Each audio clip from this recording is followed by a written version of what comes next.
Ya. Bismillahirrahmanirrahim. Assalamualaikum warahmatullahi wabarakatuh.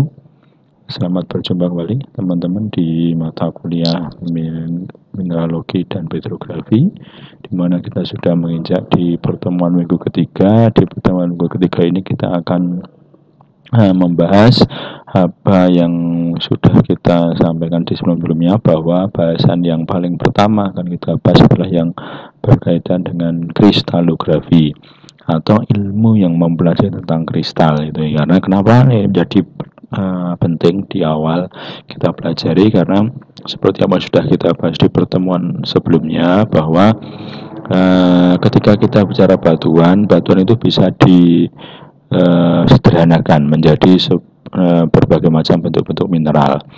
Mineral yang menyusun kenapa bentuk mineral itu unik dan seterusnya itu adalah kristal. Jadi untuk memulai kita sebelum masuk lebih jauh terkait belajar mineral dan juga batuan, silahkan teman-teman kita akan mempelajari terkait dengan apa itu kristal dan juga sebenarnya bagaimana sih, apa saja sih bentuk dari kristal itu, termasuk nanti sampai ke penamaannya. Karena setiap bentuk akan memiliki nama masing-masing yang nanti akan mencirikan bentukan mineral yang masing-masing pula, seperti itu. Oke, di awal mungkin akan sedikit kita mengulang terkait dengan pengertian dari kristal. Ini sebenarnya sudah kita bahas di pertemuan minggu kemarin, bahwa kristal itu seperti apa, untuk sedikit merefresh ya. Jadi kristal itu merupakan benda padat gitu ya. Benda padat yang memiliki sifat homogen dan spesifik, yang dimana dia itu tersusun atas berbagai bidang banyak dan dibatasi oleh bidang-bidang datar teratur, serta tersusun oleh komposisi kimia tertentu akibat kekuatan antar atom penyusunnya, seperti itu. Jadi kemarin itu sudah banyak membahas apa itu kristal, apa itu batuan, apa itu mineral, sampai kepada hubungan ketiganya kita sudah bahas. Tapi ini untuk sedikit mengingatkan, merefresh, bahwa kemarin saya sampaikan, kristal itu tidak akan bisa kita temui nyata di lapangan. Karena yang bisa kita temui bentuknya di lapangan itu adalah mungkin hanya batuan ataupun mineral. Nah, terus kristal itu di mana? Kristal itu adalah bentukan-bentukan yang menyusun dari mineral itu sendiri. Jadi kalau teman-teman menemukan mineral, kok mineral itu memiliki bentuk yang unik, kenapa bentuknya dia itu memiliki fragmen yang menyudut, kenapa bentuknya cenderung memiliki bentuknya itu seperti prisma, kenapa bentuknya seperti limas dan seterusnya, itu gara-gara ada kristalnya. Dan kristal inilah yang disebut sebagai bentukannya. Sehingga ketika kita berbicara kristal, mesti kita berbicara yang namanya benda padat, dan sifatnya adalah homogen atau sama. Jadi tidak mungkin ada dalam satu kristal itu dia memiliki bentuk yang macam-macam. Itu tidak, hanya satu bentuk saja. Kalau semua bentuknya prisma, ya akan prisma semua. Kalau bentuknya dia itu ada limas semua dan seterusnya. Kemudian dia dibatasi oleh bidang banyak dan dia sifatnya bidang datar teratur gitu. Maksudnya bidang datar teratur berarti dia memiliki di semua sisinya, di semua sisi dari kristal itu dia memiliki bidang yang sifatnya itu teratur. Bisa bentuknya persegi, bisa persegi panjang atau segitiga atau jajar ginjal dan seterusnya. Nah, itu kita nanti akan bahas. Dan setiap bentuk itu nanti akhirnya akan mencirikan bentuk-bentuk kristal secara keseluruhan, dan nantinya pada akhirnya membentuk yang namanya mineral-mineral dengan bentukan-bentukan yang khusus, seperti itu. Itu sedikit. Nah, sehingga ketika kita bicara kristal, mesti karena secara secara nyata itu kita bisa lihat bentuknya dari mineral itu sendiri, maka kristal itu secara garis besar bentuknya adalah merupakan bentuk yang 3 dimensi. Karena dia ada bentuk nyatanya di lapangan, walaupun secara wujud tidak ada, tapi secara bentuk kenampakan itu ada, tergambar dalam suatu mineral. Sehingga dia bentuknya adalah 3 dimensi, karena dia bisa kita lihat bentuknya. Nah, terus yang jadi pertanyaan, ketika kita belajar kristal yang bentuknya 3 dimensi, kristal itu karena kita berbicaranya adalah bentuk, kenampakan, kemudian kaitannya dengan bidang atau agregat dari mineral, maka kita perlu gambarkan atau ilustrasikan. ketika kita ingin mendeskripsikan suatu mineral. Jadi nanti teman-teman ketika menemukan suatu mineral mesti akan ditanya, apa kristal penyusunnya? Bagaimana bentuk kristal penyusunnya? Nah, itu teman-teman harus mampu menggambarkan. Oh, bentuk kristalnya itu ternyata tetragonal. Bagaimana bentuknya atau ilustrasinya? Teman-teman dituntut untuk bisa menggambarkan ke arah situ. Sehingga dari bentuknya yang 3 dimensi itu kita perlu buat suatu sketsa, ilustrasi atau gambar dalam suatu wadah yang 2 dimensi. Jadi kalau teman-teman menggambar di kertas, menggambar di mana itu kan semua bentuknya 2 dimensi ya, tidak bisa 3 dimensi karena memang kertas itu hanya 2 dimensi, hanya punya nilai X dan Y. Beda dengan kondisi nyata, itu ada X, ada Y, ada Z, ada bidang horizontal, ada vertikalnya, dan ada yang namanya sumbu Z atau sumbu ketinggian dan seterusnya. Ada panjang, lebar, ada tinggi gitu nggih. Tapi ketika kita berbicara ilustrasi, kita berbicara dengan kertas itu kita hanya berbicara sumbu X dan Y atau yang hanya 2 dimensi. Sehingga ketika kita ingin menggambarkan kristal, maka kita harus mampu menggambarkan suatu kristal yang awalnya bentuknya itu adalah bidang 3 dimensi, perlu kita convert menjadi bentukan yang dalam bentuk 2 dimensi. Nah, dalam menggambar ini tentunya ada tekniknya gitu ya. Mungkin teman-teman dulu diajarkan ketika di SD, SMP atau SMA belajar yang namanya mengkonversi dari bentuk 3D ke 2D yang namanya kita menggunakan namanya proyeksi ortogonal. Silahkan nanti teman-teman bisa membaca apa itu proyeksi ortogonal. Ini mungkin sudah banyak dijelaskan baik di mata kuliah kartografi dasar atau mungkin di mata kuliah atau di pelajaran yang lain gitu. Nah, proyeksi ortogonal intinya adalah bagaimana cara kita menggambarkan bidang 3 dimensi ke dalam bidang 2 dimensi sehingga seolah-olah dalam bidang 2 dimensi ini dia kenampakannya adalah kenampakan 3 dimensi. Itu proyeksi ortogonal. Sehingga teman-teman ketika belajar kristal juga perlu ada teknik khusus ketika teman-teman ingin menggambar atau mengilustrasikan. Harus ada nilai seninya juga. Nah, terus kita bicara kristal ya. Jadi di dalam sebelum nanti kita belajar lebih tahu tentang kristal, dalam pembagian sistem kristalografi, jadi di dalam kristal itu ada pembagiannya gitu ya. Dalam pembagian kristal nanti ada 7 pembagian kristal atau yang dinamakan sebagai sistem kristal. Nah, setiap 7 ini apa sih yang membedakan dari tiap 7 penampakan kristal ini? Yang membedakan adalah ada beberapa parameter. Ada beberapa parameter yang membedakan kenapa kok sistem kristal 1, sistem kristal 2, sistem kristal 3 itu memiliki beda-beda bentuk. Itu ada yang membedakan. Ada parameternya. Apa saja parameternya? Yang pertama adalah namanya sumbu kristalografi. Jadi ketika kita belajar kristal, teman-teman harus tahu dulu terkait dengan sumbu kristalografi. Sumbu kristalografi itu merupakan garis yang dibuat melalui pusat kristal. Jadi nanti ketika kita bicara sumbu kristalografi sebenarnya hampir mirip dengan ketika kita bicara sumbu di dulu ketika di matematika, di diagram Cartesius dan seterusnya ada sumbu X, sumbu Y, sumbu Z dan seterusnya. Tetapi hanya nanti yang membedakan konsepnya sama, ada sumbu horizontal, sumbu vertikal, ada sumbu horizontal, sumbu vertikal, sumbu diagonal dan seterusnya. Tetapi kalau dalam matematika itu ada X, Y, Z.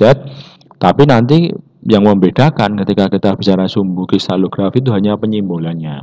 Dia tidak menggunakan X, Y, Z tapi menggunakan A, B, C dan seterusnya. Nanti kita akan lihat sampai ke sana.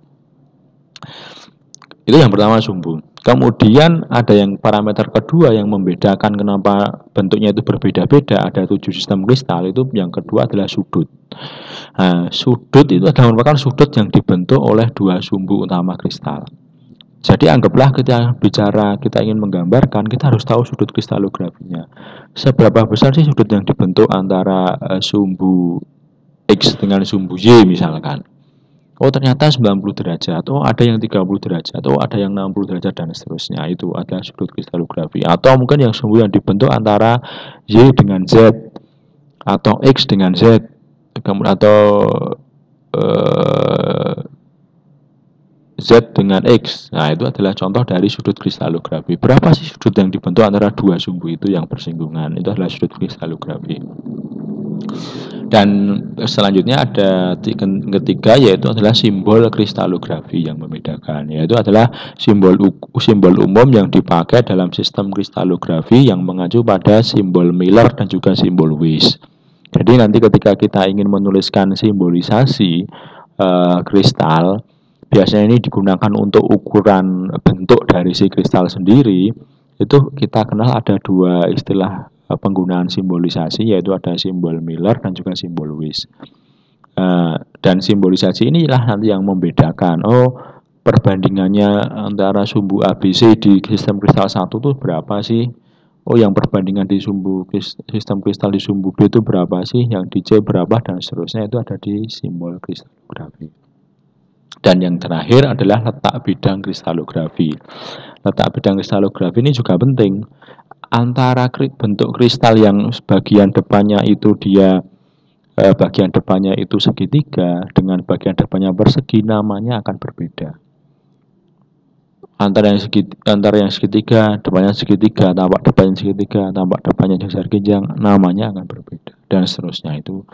Sehingga 4 hal ini perlu teman-teman pegang dulu. Jadi ketika kita ingin membagi sistem kristal, kita ingin tahu lebih lanjut terkait dengan sistem kristal, kita harus tahu sumbu kristalografi, kita harus tahu sudut kristalografi, kita harus tahu simbolisasi kristalografi, dan sampai ke letak bidang kristalografi. Dan nanti fungsinya untuk sumbu dan juga sudut ini kita akan banyak gunakan untuk mengklasifikasi sistem kristal. Jadi kalau teman-teman menemukan suatu mineral dengan bentuk tertentu, teman-teman ingin menentukan ini masuk sistem klasifikasi kristal yang mana sih? Itu ditentukan berdasarkan sumbu dan sudut. Kalau sumbunya itu ada 4, sudutnya itu ada macam-macamnya seperti ini, itu akan masuk ke dalam sistem klasifikasi kristal yang begini. Ketika sudutnya berbeda-beda, kemudian sumbunya itu ada 2, berarti dia akan masuk ke dalam sistem klasifikasi kristal yang seperti apa. Itu akan mempengaruhi. Dan nanti untuk simbolisasi dan juga letak bidang akan berpengaruh terhadap penamaan kristalnya. Jadi kalau tadi yang di atas itu sistem kristalnya apa, kalau yang di bawah itu penamaannya.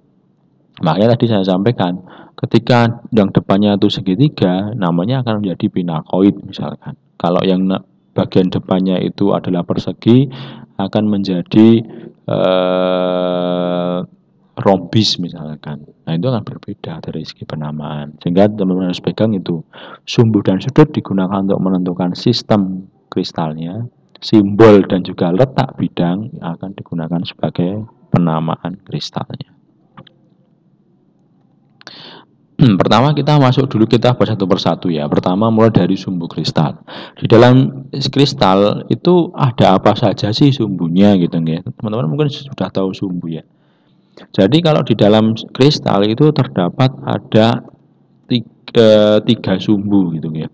Dikenal ada sumbu A, sumbu B, dan sumbu C. Sumbu A itu adalah sumbu frontal atau sumbu yang dia itu dikatakan frontal. Kenapa? Karena dia itu menuju ke arah penglihatan kita. Jadi anggaplah teman-teman lihat di ilustrasi gambar ini, sumbu A itu adalah sumbu yang tembus maju sampai ke belakang. Itu dinamakan sumbu frontal A. Kemudian ada sumbu B. B itu adalah sumbu yang horizontal, yang dia itu membagi bangunan dua bentuk yang sama besar antara bagian atas dan bagian bawah. Itulah yang sifatnya horizontal. Dan ada sumbu C, yaitu yang sifatnya adalah sumbu vertikal atau sumbu tegak. Gitu nggih. Dan di dalam sumbu ini kita sama seperti diagram Cartesius. Sebenarnya kan sama ya seperti diagram Cartesius ya. Kalau sumbu A ini adalah sumbu X gitu ya. Jadi ada X, Y, dan Z gitu ya. Kalau yang sumbu yang membedakan hanya simbolisasinya saja. Kalau A itu yang dia frontal, yang menghadap ke penglihat. Kalau yang B itu adalah yang horizontal, yang C itu adalah yang sifatnya adalah vertikal seperti itu. Nah, dan di dalam penyimbolan sumbu ini pun dikenal seperti yang pada diagram Cartesius sama. Kalau A itu ada A plus itu yang menghadap ke mana, kalau yang di belakang itu dinamakan amin. B itu yang kalau yang di sisi kiri, yang di sisi kiri itu minus, yang di sisi kanan adalah B plus. Seperti diagram kartesius kalau X, Y, Z itu. X itu kan yang positif ada di kanan, kalau yang di negatif ada di sisi kiri. Yang C, yang sumbu vertikal itu juga sama. Ada yang C plus yang di atas, ada yang C min itu yang di bawah, seperti itu. Itu sumbu kristal. Nah, sehingga ketika kita belajar sumbu, cuman hanya ada 3 ya sumbu dalam itu ya, ada sumbu frontal A, sumbu B itu horizontal, C itu sumbu vertikal, seperti itu. Nah, kemudian ada yang namanya sudut kristalografi gitu guys. Sudut kristalografi itu ada apa saja? Pertama ada antara sumbu B plus dengan C plus. Itu dinamakan sudut alfa. Jadi sudut alfa itu adalah merupakan sudut yang dibatasi, sudut yang terbentuk akibat adanya sumbu B plus dengan sumbu C plus. Itu namanya sudut alfa. Nanti akan ada namanya sudut. Besarnya berapa sudut alfa? Ya itu berarti teman-teman tinggal mengukur saja sudut yang dibentuk antara sumbu B plus dengan sumbu C plus. Seperti itu. Kemudian ada antara sumbu C plus dengan A plus. C plus dengan A plus itu berarti C plus itu yang naik, A plus itu yang dia menghadap ke kita. Nah, itu dinamakan sumbu beta. Gitu nih, A plus dengan C plus. Kemudian ada sumbu yang terbentuk antara A plus yang menghadap ke kita dengan B plus yang dia horizontal. Itu dinamakan sudut gamma. Atau sudut gamma. Nah, sudut kristalografi hanya ada 3, alfa, beta, gamma. Jadi yang terbentuk antara B plus dengan C plus, B plus dengan C plus, berarti dia itu adalah alfa, A plus dengan B, A plus dengan C plus itu namanya beta. Kalau A plus dengan B plus namanya gamma. Seperti itu, ini adalah sudut kristalografi.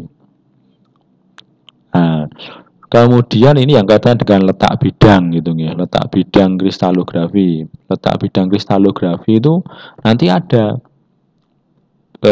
disimbolkan juga. Misalkan ada 100, 010, 01. Bagaimana cara menuliskan simbolisasinya? Cara menuliskan simbolisasinya tergantung bidangnya. Jadi anggaplah di gambar ini, di ilustrasi gambar ini teman-teman, ini kita punya yang namanya tadi ya, ada yang namanya sumbu A plus, ada sumbu A, B, dan C. Di dalam sumbu ini ada yang namanya bidang persegi, anggaplah ini persegi. Nah, persegi ini letaknya itu di mana? Apakah di sumbu A, atau di sumbu B, atau di sumbu C, dan seterusnya. Nah, itu cara menuliskannya adalah dengan yang di bawah ini. Untuk yang di gambar A, karena letaknya bidang persegi ini berada di sumbu A plus, jadi A ini kan letaknya, bidang ini kan letaknya di sumbu A plus, sehingga diberi kode 100. Karena penulisannya seperti X, Y, Z. Kalau ini penulisannya ABC gitu ya. Tulisannya kan berarti ada dalam kurung sumbu A, sumbu B, dan sumbu C. Oke, bentuknya ABC. Kalau bidangnya di sumbu A, berarti A itu diberi angka 1. Yang lain kan tidak ada, berarti 00. Berarti 100 gitu ya. Terus bagaimana kalau letaknya di sumbu B? Ya, berarti tinggal 0. Ini seperti contohnya di gambar yang kedua. Gambar yang kedua ini kan letaknya di sumbu B plus gitu ya. Perseginya pindah gitu ya. Berarti dia menjadi simbolisasinya menjadi 0, 1, 0. Karena A-nya tidak ada bidangnya, B itu ada bidangnya berarti 1, dan yang C tidak ada bidangnya kembali lagi ke 0. Kemudian kalau bagaimana letaknya jika yang contoh di gambar yang ketiga, ini letaknya berarti dia ada di atas gitu ya. Perseginya di atas dan dia menempel pada atau berada pada sumbu C plus. Berarti dia menjadi simbolisasinya menjadi 0, 0, 1 seperti itu. Nah, itu adalah problemnya jika bidang hanya berada pada satu sumbu. Jadi sangat mudah teman-teman akan mendeteksi. Oh, kalau dia letaknya di B plus, berarti dia menjadi 0, 0, 1, 0. Kalau di B min bagaimana? Ya 0, min 1, 0. Kalau di A min bagaimana? Ya min 1, 0, 0. Kalau di C min bagaimana? Ya 0, 0, min 1. Tinggal diberi min saja. Kalau yang di plus berarti tetap positif. Kalau yang di minus berarti dia akan menjadi minus. Seperti itu. Itu jika bidang hanya berada pada satu sumbu. Nah, terus ada kasus juga jika bidang berada pada 2 atau lebih sumbu seperti itu. Nah, ini yang menjadi problem. Nah, seperti apa? Nah, saya contohkan letak contohnya ketika kalau kita bicara hanya dari letak di satu sumbu, dia simbolisasinya akan menjadi apa itu? 1, akan diberi nilai 1 yang ada bidangnya. Kalau misalkan bidangnya di sumbu A berarti 1, 0, 0. Sumbu B 0, 1, 0 dan seterusnya. Tapi kalau bagaimana kalau sumbu bidangnya itu dia itu miring dan dia terletak di 2 sumbu atau lebih, itu sistem penamanya akan lain lagi. Contohnya misalkan di gambar yang pertama ini. Di gambar yang pertama ini bidang persegi ini letaknya di sumbu A dan di sumbu B. Jadi ilustrasinya gambarnya ini tuh letaknya dia itu ada di sumbu A di bagian, jadi agak miring gini ya. Jadi dia menempel di sumbu A, menembus di sumbu A dan menembus di sumbu B. Jadi miring gini posisinya. Anggaplah sumbu A yang ke depan sini, sumbu B yang ke sini. Berarti dia posisinya itu miring seperti ini. Nah, gitu ya. Nah, bagaimana cara memberi kodenya? Sistem kodenya akan berubah kalau ketika ada bidang yang dia itu menempel pada dua sumbu yang berbeda. Sistemnya akan namanya menjadi HKL.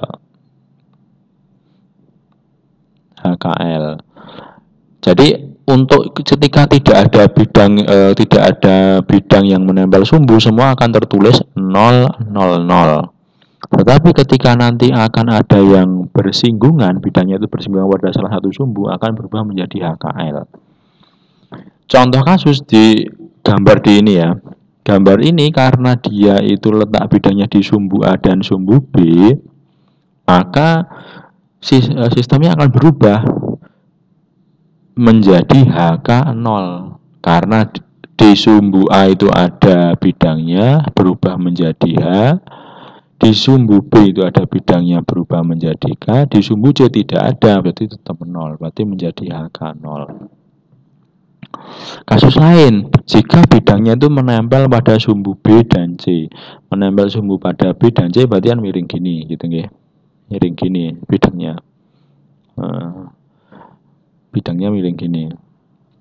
Kalau ini ada suatu gambarnya bidangnya seperti di HP nggih, ada miringnya gini, menempel B dan C. B itu kan ke sana, C itu kan ke atas, menempel dua gini.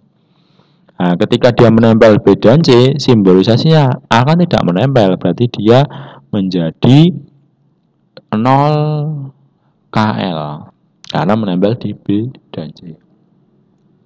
Bagaimana jika menempel di A dan C? Menempel di A dan C berarti bentuk badannya, bentuk bangunan itu bidangnya seperti ini. Dia miring seperti ini bentuk bidangnya. Berarti dia menempel di sumbu A dan C menjadi H0L. Di B tidak ada, tetap 0. Jika bidangnya itu menempel di ketiga-tiganya, berarti dia akan menjadi HKL seperti itu. Sumbu HKL. Nah, ini fungsinya apa? Untuk nanti menerangkan.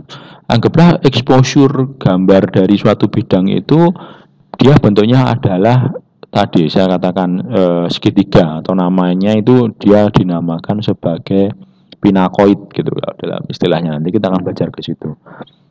Pinakoidnya letaknya di mana? Oh, pinakoidnya letaknya hanya di sumbu A. Berarti dia menjadi pinakoid 100. Oh, pinakoidnya itu ada di sumbu C, berarti pinakoid 001. Oh, tapi ternyata pinakoidnya itu ada di dua sumbu, ada yang AB, berarti menjadi pinakoid HK0. Oh, pinakoidnya ada di semua, berarti menjadi pinakoid HKL. Seperti itu. Nah, itulah yang membedakan untuk penamaan bidang kristal. Nah, ini fungsinya penamaan letak bidang kristal ini akan digunakan nanti untuk penamaan. Tapi kalau yang tadi yang sumbu dan sudut kita akan gunakan untuk menentukan dia masuk sistem kristal apa seperti itu. Nah, gitu nggih. Jadi monggo teman-teman nanti bisa dipahami lagi. Mungkin yang bangun ruangnya agak lemah, nah nanti mungkin bisa sambil mengotak-atik gitu nggih. Yang dimaksud bagaimana bidangnya terletak di bagian sumbu AB, bagaimana yang hanya terletak di BC, bagaimana yang terletak hanya di AC, ABC itu bisa nanti mengilustrasikan sendiri. Nah, kemudian kita masuk ke sistem kristalnya gitu nggih. Jadi sistem kristal saya katakan untuk penentunya sebenarnya sistem kristal itu ada dua parameter. Pertama adalah jumlah sumbu kristalnya. Tadi yang katanya dengan sumbu, berarti setiap nanti ada beberapa sistem kristal yang dibedakan berdasarkan jumlah sumbunya. Ada yang hanya memiliki sumbu AB atau hanya memiliki ABC lengkap, atau ada yang memiliki BC dan seterusnya. Itu tergantung dari jumlah sumbunya. Kemudian yang kedua adalah satuan atau panjang sumbunya, itu yang penting. Makanya tadi kenapa ada simbolisasi kristal, kenapa ada simbolisasi Miller Weiss itu gara-gara ada satuan panjang sumbu kristal yang berbeda-beda. Antara yang perbandingan sumbu ABC itu akan berbeda. Ada yang mungkin perbandingannya sama 1:1:1. Ada mungkin yang perbandingannya 1:3:1. Ada yang sumbu A-nya lebih panjang 3 kali, yang sumbu BC-nya hanya 1:1 itu ada. Itu yang kedua. Kemudian yang ketiga adalah letak atau posisi sumbu kristalografi. Letak dan atau posisi sumbu kristalografinya, dan yang keempat adalah sudut yang dibentuk oleh sumbu atau sudut kristalografi. Jadi makanya kenapa sebenarnya kalau dilihat dari sini intinya, jadi teman-teman itu hanya ada dua parameter yang digunakan, yaitu sumbu. Sumbu nanti itu ada dua, yaitu katanya dengan jumlah dan panjang.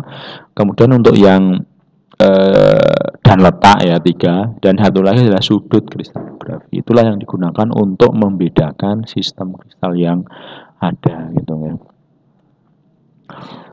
Nah, kemudian untuk klasifikasinya sistem kristal sendiri itu ada 7.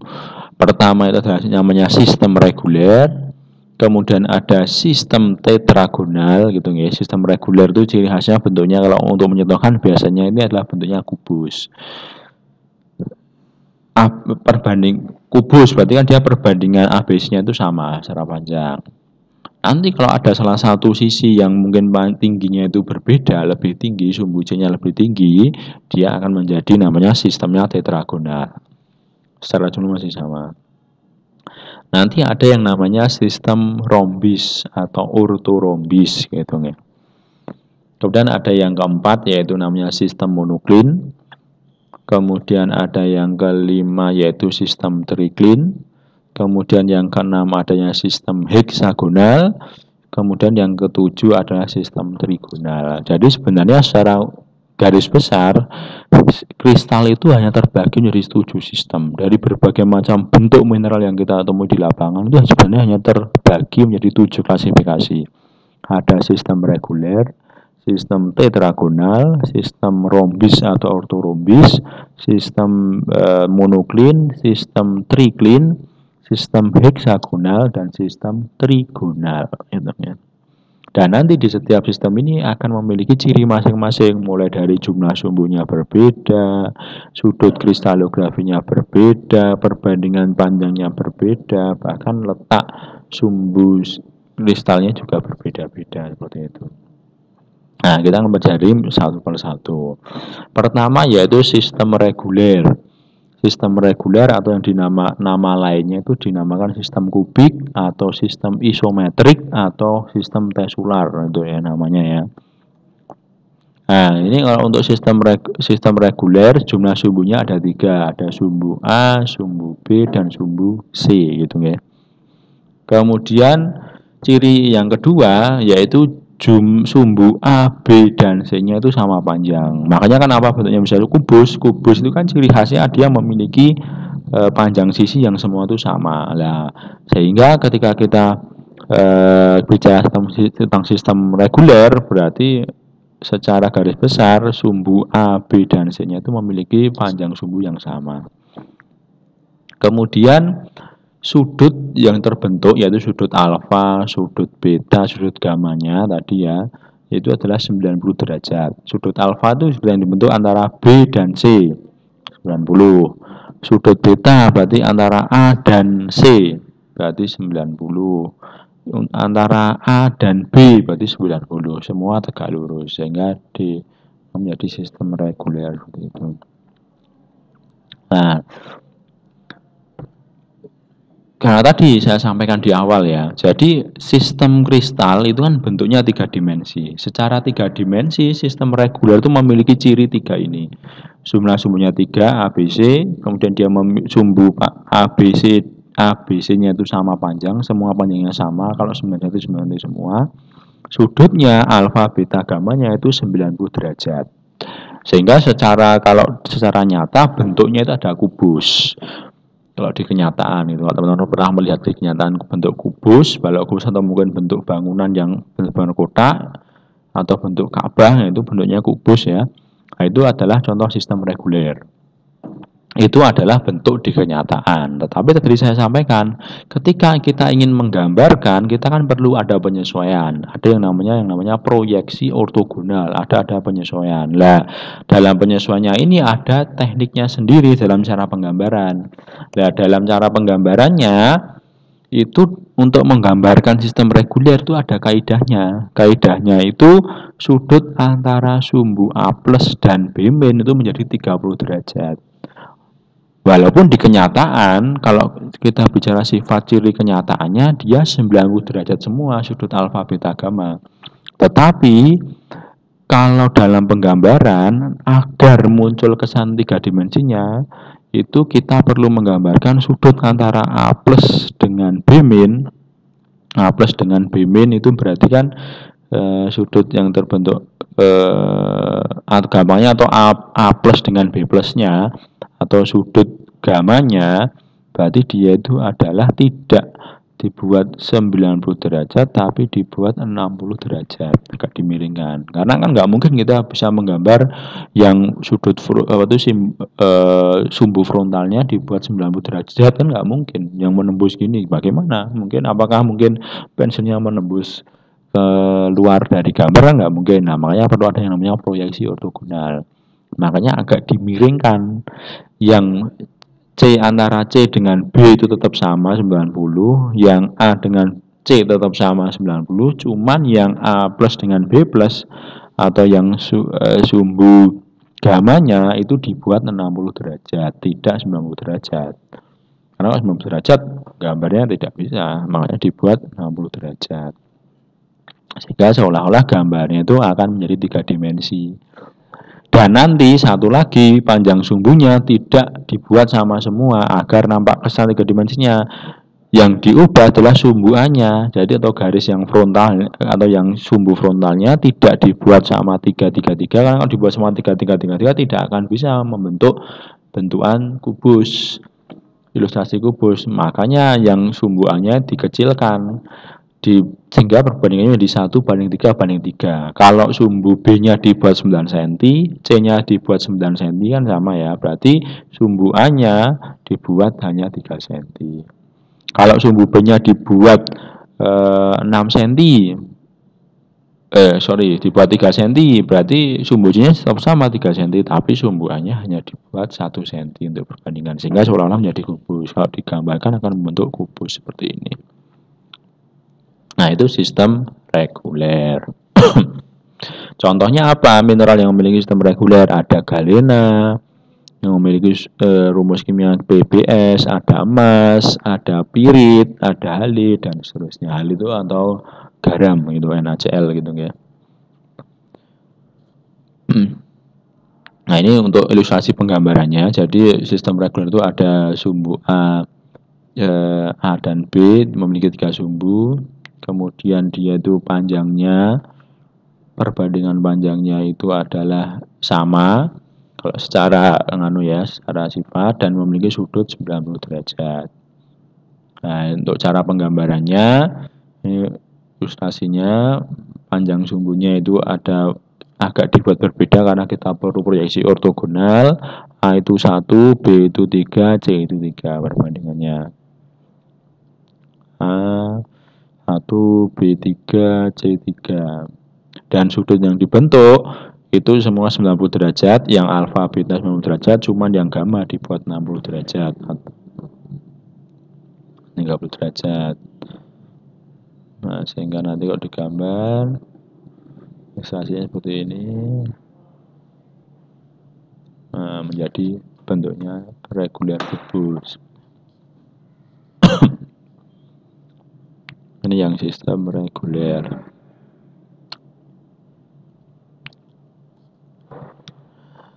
Itu yang reguler. Kemudian yang kedua, ada sistem yang namanya sistem tetragonal atau namanya adalah sistem kuadratik. Ini secara garis besar sistem reguler itu sebenarnya masih sama dengan sistem reguler. Sama sumbunya masih 3 sumbu A, B, C.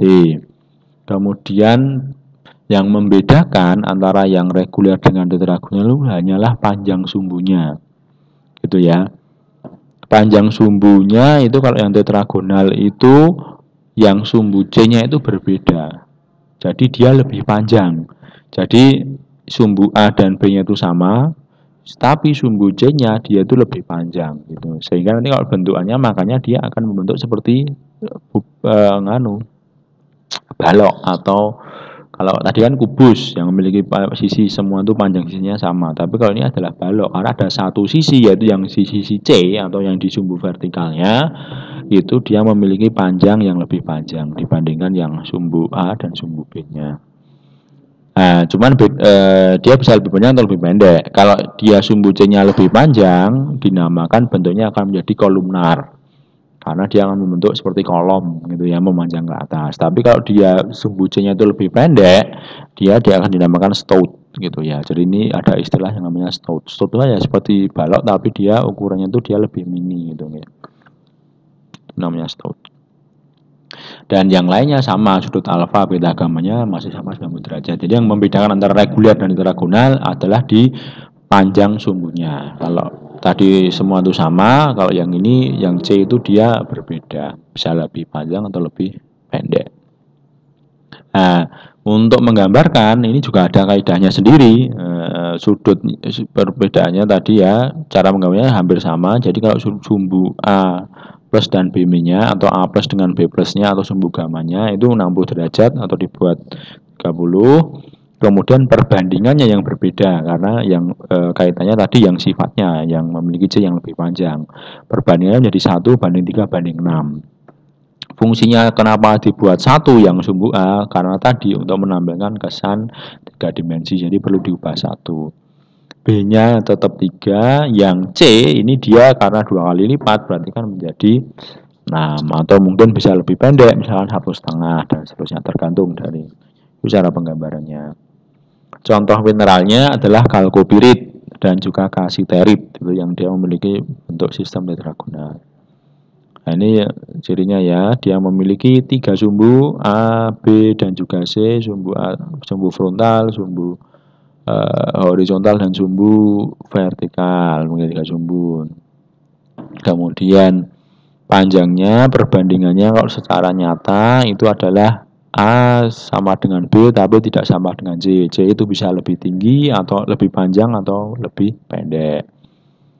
Kemudian sudut A, beta, alfa, beta gamanya itu 90 derajat. Ini cirinya. Cara menggambarnya tadi ya, antara sudut A, B, dan C perbandingannya itu 1 banding 3 banding 6. Jika C-nya itu lebih panjang. Tapi kalau lebih pendek, biasanya lebih pendek setengahnya. 1 banding 3 banding 6. 1 banding 3 banding 6 gitu ya. Dan nanti untuk sudutnya dibuat sama seperti tadi yang membuat reguler, agak dibengkokkan yang bagian A-nya atau di bagian gamanya menjadi 60 derajat. Sehingga nanti kalau digambar ilustrasinya seperti ini dan bentuknya akan menjadi bentukan balok gitu ya, seperti itu.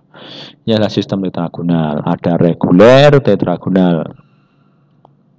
Selanjutnya berkembang lagi menjadi sistem rhombis atau sistem nama lainnya sistem orthorhombis atau nama lainnya adalah trimetrik. Gitu ya. Apa yang membedakan? Jumlah sumbunya masih sama seperti reguler dan seperti tetragonal. Jumlah sumbunya masih 3. Nah, yang membedakan adalah di panjang sumbunya. Panjang sumbunya semua itu berbeda. Panjang sumbu A, panjang sumbu B, dan panjang sumbu C semuanya itu berbeda-beda gitu nggih. Tetapi yang menjadi cirinya yaitu sumbu C itu terpanjang dan sumbu A itu terpendek. Jadi walaupun perbandingannya itu semua itu beda antara panjang sumbu A, B, C, tapi kaidahnya sumbu A-nya tetap menjadi sumbu terpendek, C menjadi sumbu yang terpanjang gitu nggih. Jadi A itu terpendek, B itu tengah-tengah, C itu menjadi terpanjang. Dan nanti akan ada punya nama lain kalau untuk yang di rhombis, sumbu A itu dinamakan brasi, sumbu B itu dinamakan makro, dan sumbu C dinamakan basal. Seperti itu. Nanti akan ada penamaan ini digunakan untuk penamaan, nanti lebih ke arah penamaan untuk yang di rhombis dan sistem orthorhombis. Sumbu A itu brasi, sumbu B itu makro, sumbu C itu basal. Itu untuk yang C itu menjadi terpanjang, A itu terpendek. Dan kalau untuk sudutnya masih sama semua, alfa, beta, gamanya masih 90 atau tegak lurus. Nah, untuk cara penggambarannya ini juga agar menampilkan kesan 3 dimensi juga memiliki beda. Jadi sudut antara alfa plus dan beta min karena tadi sudutnya masih sama, itu masih tetap dibuat agak dimiringkan ya di sumbu gamanya. Dibuat 60 atau kalau yang A plus dengan B minnya 30. Seperti itu. Terus sehingga yang untuk yang membedakan adalah di panjang sumbunya. Kalau yang ini adalah sembarang tergantung dari ukurannya. Tapi yang tadi yang A itu harus menjadi terpendek, C itu terpanjang. Bisa perbandingannya 1 banding 2 banding 3 bisa, atau 1 banding 5 banding 7 bisa, atau 1 banding 3 banding 7 itu juga bisa. Tapi syaratnya A itu terpendek, C itu menjadi terpanjang. Contoh mineralnya adalah barit, BaSO4 gitu ya. Nah, ini contoh cirinya di rhombis masih tetap sama memiliki 3 sumbu. Tapi yang membedakan adalah dari ukurannya. A itu menjadi terpendek, B dan C itu ukurannya berbeda-beda. Sudutnya masih sama, semua 90 derajat. Cara menggambarnya tidak di ABC itu dibuat sembarang gitu nggih. Sembarang, semuanya hasilnya asal semua berbeda, tapi A menjadi terpendek, C itu yang terpanjang gitu ya. Dan yang dibentuk karena sudutnya sama, berarti agak dimiringkan yang A, dibuat 60 30. Jadi nanti gambarnya akan seperti ini. Jadi nanti kalau dibentuk, bentuknya itu akan seperti kubus, tapi kubusnya itu dia kubus miring nanti. Jadi tidak benar-benar bentuknya itu mirip seperti kubus, tapi agak seperti jajar ginjal seperti itu. Itu rhombis. Dan di rhombis tadi kaidahnya agak berubah untuk penamanya. Ada brasi, ada A itu brasi, B itu adalah makro, C itu basal. Kemudian sistem yang keempat, tadi kita sudah belajar reguler, kemudian belajar tetragonal, belajar rhombis, dan yang keempat adalah sistem monoklin atau nama lainnya oblik atau klinokrombik atau monosimetrik. Nah, jumlah sumbernya masih sama yaitu 3 seperti yang kakak-kakaknya yang lain tadi ya. Kemudian panjang sumbunya ini sama seperti yang tadi rhombis atau orthorhombis, jadi berbeda-beda semua, cuman ini tidak ada kaidahnya. Jadi terserah mau yang panjang yang lebih panjang yang mana, terserah dari ininya bentuk kristalnya. Kalau tadi di rhombis masih ada ukurannya, A terpendek, C terpanjang. Kalau ini semua itu berbeda asalkan. Dan penamaannya itu berbeda. Kalau yang sumbu A itu dinamakan ortho, kalau yang di monoklin, B itu klino, C itu basal. Dan yang membedakan kalau tadi yang 3 sebelumnya itu dia semua itu masih 90 derajat alfa beta gamma. Kalau yang ini beta dan gamanya masih 90 derajat atau tegak lurus, tapi yang alfanya itu yang miring atau sudutnya itu dia menjadi lancip seperti itu. Sudutnya lancip, dia berarti menjadi monoklein.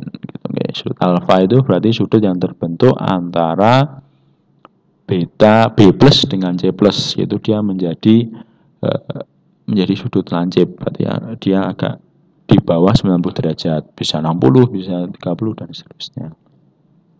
Itu yang membedakan. Jadi masih sama seperti yang rombis, cuman perbedaannya di sudut kristalografinya. Cara penggambarannya, sudut antara A plus dan B plus ini A plus dengan B min dibuat 45 derajat.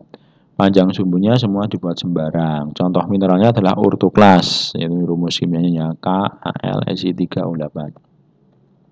Jadi untuk penggambarannya seperti ini. Ada 3 sumbu. Ini untuk ilustrasinya. Kemudian dia panjang sumbunya itu semua itu berbeda-beda syaratnya. Dan tidak ada kaidahnya mana harus lebih panjang, tidak ada. Dan yang terakhir yaitu sudut B plus gamanya itu 90, tapi A-nya itu dia lancip gitu. A-nya sudut lancip. Jadi agak miring ke sana bentuknya sumbunya seperti itu. Nah, ini cara menggambarkannya, panjang sumbu A, B, C-nya terus dibuat sembarang, dan sembarang. Kemudian sudut A plus dan B min-nya jadi 45 derajat. Dan kalau digambar akan seperti ini. Jadi bentuknya ya, ilustrasinya bentuknya akan seperti kubus, tapi dia miring gitu, seperti sihir genjang. Nanti teman-teman bisa ilustrasikan gitu. Ini monoklein. Jadi tadi ada pertama reguler itu semua itu sama dan 90 derajat sudutnya. Tetragonal yang membedakan adalah panjang sumbunya yang C itu lebih panjang, berkembang menjadi ortorombis yang membedakan adalah dari ukurannya, perbandingannya itu semua berbeda, tapi semuanya masih sama, yang lainnya ukurannya semua berbeda, tapi A terpendek, C terpanjang. Kemudian kalau tadi yang monoklein gitu ya, yang monoklein ini sama seperti yang ortorombis, ABC-nya sembarang, tetapi sudut yang kristalografinya yang alfanya menjadi 45 derajat, sudut lancip. Tapi kalau yang B dan gamanya tetap 90. Itu monoklein. Kemudian yang itu keempat ya. Dan yang kelima ada yang namanya sistem triklin. Triklin itu atau namanya anortik atau klinoromboidal atau asimetrik gitu ya. Cirinya apa? Jumlah sumbunya sama 3, panjang sumbunya itu semua sembarang gitu ya. Tidak sama dengan B, tidak sama dengan C. Sudut yang membedakan adalah ini. Kalau tadi hanya yang berubah hanya alfanya, kalau ini semuanya. Jadi alfa, beta dan gamanya itu adalah sudut tumpul atau semua itu lebih dari 90 derajat gitu ya. Itu yang membedakan. Nah, sehingga cara penggambarannya untuk yang A plus dan B min masih sama dibuat 45 derajat. Sudut antara B plus dan C min itu 80 derajat. Dan panjang sumbu A banding B banding C itu sembarang gitu ya. Ini untuk cara penggambarannya. Contohnya adalah mineral kianit, yaitu Al2OSiO4 seperti itu. Ini adalah caranya. Jadi ada cara penggambaran dan ada ciri-ciri khususnya seperti itu. Nah, ini untuk triklin, jadi dia punya 3 sumbu A plus A, B, C. Kemudian dia panjangnya itu semua sembarang, berbeda-beda. Kemudian sudut alfa, beta dan gamanya itu semua sudut tumpul atau lebih dari 90 derajat. Gitu ya. Nah, ini cara menggambarnya. Cara penggambarannya ABC-nya dibuat permukaannya sembarang karena ukurannya yang berbeda-beda. Kemudian sudut A plus dengan B min-nya, sudut A plus dengan B min ini dibuat 45 derajat. Terus yang Satu lagi yang B plus dengan C min dibuat 80 derajat gitu nih, B plus 80 derajat. Nanti kalau digambarkan ilustrasinya akan seperti ini. Tambah miring lagi dengan ukuran yang berbeda seperti itu. Ini triklin. Jadi tadi ada yang pertama reguler, tetragonal, rombis, kemudian monoklin, dan yang kelima adalah triklin. Nah, kemudian yang keenam yaitu heksagonal dan trigonal. Jadi yang keenam dan tujuh ya, ada yang heksagonal dan trigonal atau namanya adalah rombohedral. Nah, yang membedakan kalau yang sistem ke-6 7 ini jumlah sumnya sudah berbeda. Jumlah sumnya adalah 4. 4 itu ada tambahan apa? Selain ada sumbu A, ada sumbu B, ada sumbu C, ada yang namanya sumbu D. Sumbu D itu adalah sumbu yang diagonal atau membagi antara sumbu A dan sumbu B gitu ya. Sumbu A itu kan sumbu yang frontal, B itu yang horizontal. Nah, ini ada yang membagi diagonal miring ke sana. Jadi kalau yang B itu kan horizontal, A ini ada yang maju mundur, nah ini ada yang diagonal yang di menyamping kanan kiri seperti itu. Ada sumbu D, jumlah sumbunya di 4. Kemudian panjang sumbunya A sama dengan B sama dengan D, tapi C-nya itu berbeda. Sudutnya adalah sudut alfa, beta dan juga theta. Theta itu nanti adalah sudut yang terbentuk antara A dengan D, itu adalah 120 derajat, dan yang B gamma itu adalah tegak lurus 190 derajat. Cara penggambarannya yaitu dibuat sudut antara A plus dengan B min itu 20 derajat, B plus dengan D min 40 derajat, kemudian panjang sumbunya dibuat B banding D banding C yaitu 3 banding 1 banding 6. Contoh mineralnya adalah quartz, apatit, dan seterusnya seperti itu. Ini contoh penggambaran sistem heksagonal dan trigonal. Jadi dia ini ya ilustrasi gambarnya.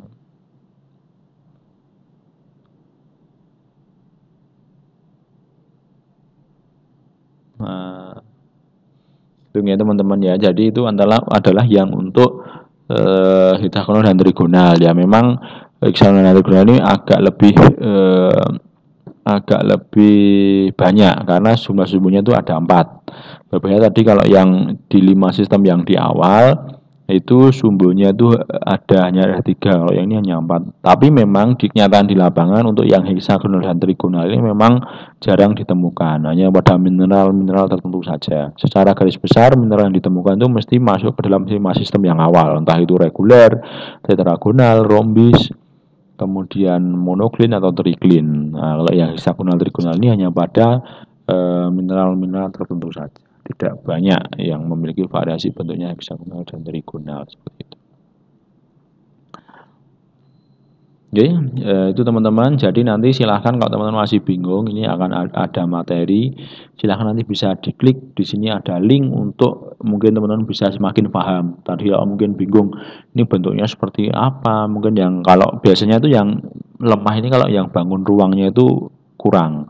Kalau bangun ruangnya kurang, mesti akan membayangkan bentuk kristalnya itu akan susah. Silahkan teman-teman bisa mengakses link yang saya berikan. Teman-teman bisa belajar banyak di situ terkait dengan kristalografi secara 3 dimensi dan akan lebih terlihat.